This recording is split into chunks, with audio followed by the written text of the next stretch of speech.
Bonjour les amis, bienvenue dans une nouvelle vidéo consacrée à l'Olympique Lyonnais. Alors on va reparler de ce qui s'est passé hier lors de l'entraînement, puisque Vincent Duluc et Hugo Guimet, vous savez, les deux grands spécialistes de l'Olympique Lyonnais à l'équipe, eh bien, nous racontent un petit peu le déroulé de la journée et relativisent un petit peu les problèmes. Je dirais aussi ce que je pense de l'attitude de Fabio Grosso, mais on va commencer par la nouvelle du jour. Alors une nouvelle qui évidemment ne nous réjouit pas, c'est la publication donc des comptes 2022-2023 de l'OL, et il faut bien le dire, c'est assez calamiteux.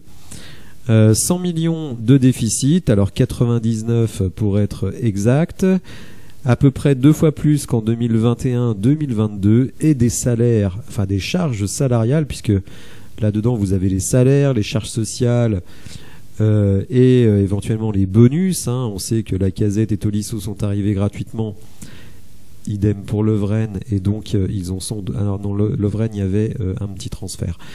Mais donc pour Lacazette et Tolisso, donc ils ont sans doute eu des bonus assez conséquents, ce qui fait qu'on a une charge de salaire de 156 millions, c'est absolument dingue.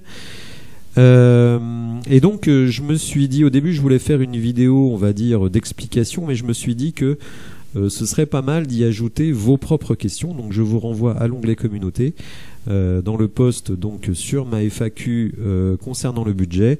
Donc vous pourrez poser toutes vos questions. Je ne dis pas que j'aurai réponse à toutes les questions. Moi je me base sur ce qui est publié, donc je ne peux pas inventer des choses. Et donc si vous avez des questions, surtout vous n'hésitez pas. Je parlerai du budget qui s'est donc clôturé en juin 2023, et je parlerai aussi du budget 2023-2024 décidément. 2023-2024 avec des perspectives meilleures, il faut quand même qu'il y ait des bonnes nouvelles, mais des perspectives meilleures, on va dire temporaires, parce qu'après évidemment il y a beaucoup, vous le verrez lors de cette vidéo, des revenus qui vont arriver en 2023-2024 qui ne reviendront pas les années suivantes. Alors évidemment je vous invite à me suivre dimanche si vous ne pouvez pas voir le match, ou si vous voulez voir le match avec des commentaires, on va dire, engagés. OM, OL, évidemment l'Olympico ou l'Italico, puisque vous le savez, les deux entraîneurs sont italiens. J'espère qu'on va faire un truc intéressant et qu'on aura peut-être une bonne nouvelle.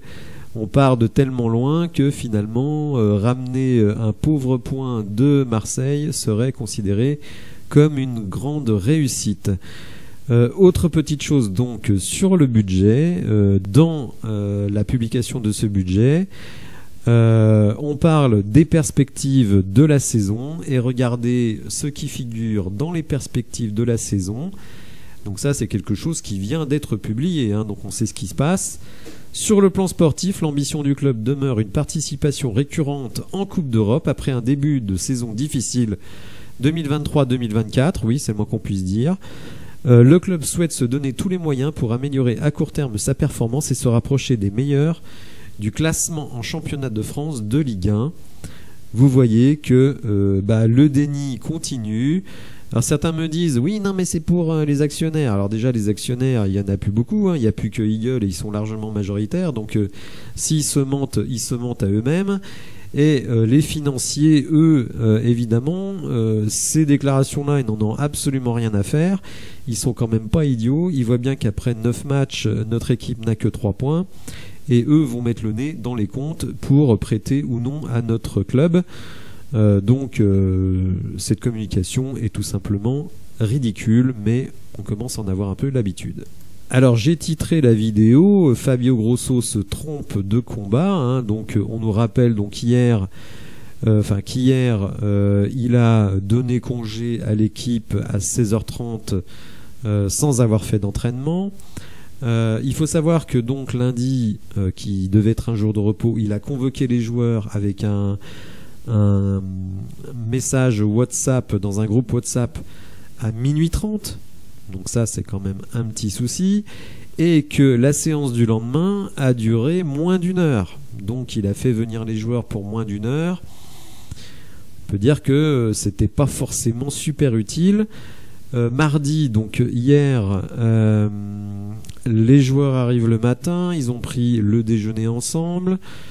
Et donc à 15h, il les a convoqués dans le vestiaire parce qu'il était mécontent de ce qui était sorti donc chez Rotten sans flamme, et il a donc demandé à la taupe de se dénoncer. Évidemment, personne ne s'est dénoncé.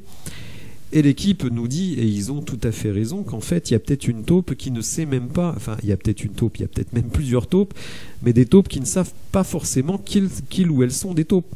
Qu'ils sont des taupes.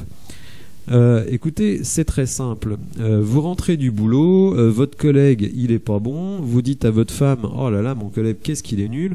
Votre chef est un crétin, vous dites à votre femme, ah, mon chef est un crétin. Et votre femme va parler à votre sœur en disant, ah, le collègue d'un tel est un crétin, le supérieur d'un tel est un crétin. Ça, je pense que tout le monde le fait. Ou ça dans l'inverse, hein. Mon collègue est très sympa, mon chef est très sympa. Mais en tout cas, voilà, vous parlez à votre femme qui parle à une autre personne. Là, évidemment, ce genre de conversation, elles vont se faire avec la famille des joueurs, avec les agents.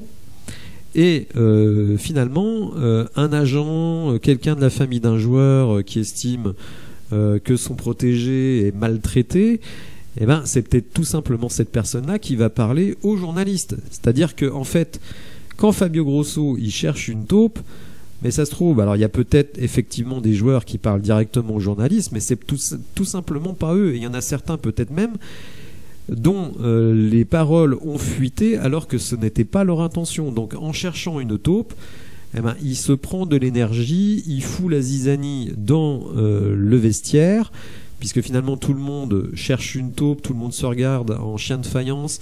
Dès que quelqu'un va sortir son téléphone pour regarder ses messages ou envoyer un message, on va dire voilà, c'est lui qui informe les journalistes, etc., etc. Donc ça instille une défiance et une méfiance extrêmement importante, et je pense que le groupe n'a pas besoin de ça.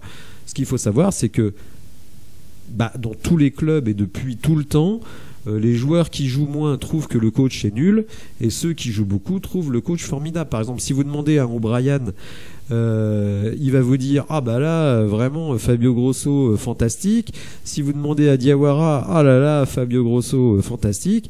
Et si vous demandez à Tolisso ou à Cherki, ah Fabio Grosso quel incompétent. Donc je veux dire, ça c'est tout à fait normal. Donc je pense que Fabio a totalement tort de faire une affaire de cette histoire. Il s'excite pour rien. Il y a quand même un Olympico dimanche. Il y a donc des choses à préparer, que ce soit sur le plan physique, technique, collectif. Et donc je pense qu'il perd beaucoup d'énergie avec cette histoire, et qu'en plus il met un climat un petit peu particulier dans le vestiaire. Il faut travailler à ce match. Et certainement pas essayer de trouver une taupe qui n'existe pas, ou alors différentes taupes, ou alors des taupes, je dirais, indirectes. Donc tout cela ne sert absolument à rien. Et mais en plus, je veux dire, il devrait même pas s'inquiéter de bruits qui sortent. C'est absolument n'importe quoi. Comme tous les coachs, hein, il sera jugé sur les résultats. Pour le moment, ils ne sont pas bons. Donc il ferait mieux de passer beaucoup de temps à essayer de régler les problèmes sportifs de l'Olympique Lyonnais et de son équipe, plutôt que de chercher une taupe finalement dont tout le monde se fout, parce qu'en plus tout le monde pense savoir qui est la taupe et sans doute se trompe. Et comme je dis, peut-être même que des joueurs ont parlé à leur entourage, que c'est l'entourage qui a balancé, et que le joueur, lui, n'est même pas du tout à l'origine de ça. Donc je trouve que tout cela est assez puéril, et ça démontre quand même un certain manque d'expérience de la part de Fabio Grosso, parce que très sincèrement je n'ai jamais entendu parler de ça dans un club. On se souvient quand même que le seul qui a parlé taupe c'est Patrice Evra. Donc vous voyez un peu le niveau auquel se met Fabio Grosso. Donc je pense que là-dessus il a vraiment tort. Il devrait se focaliser pour réaliser ce pourquoi il est payé. On n'empêchera pas les gens de parler, ça c'est sûr, de parler à leur entourage, et ce même entourage de parler aux journalistes. Voilà, donc j'espère que vous avez apprécié la vidéo. La prochaine vidéo, sauf s'il se passe encore des choses de l'espace, ce sera la présentation du match de l'Olympique de Marseille face à l'Olympique Lyonnais, le fameux Olympico. Qu'est-ce qu'on peut en attendre? Quelles sont les forces, les faiblesses de chaque équipe? Et j'espère que tout ça sera intéressant pour vous et n'hésitez pas évidemment à aller dans ma FAQ sur le budget. Voilà, j'espère que vous avez apprécié la vidéo. Si c'est le cas, n'hésitez pas à la liker, à vous abonner à la chaîne et je vous dis à bientôt pour de nouvelles infos. Merci, au revoir.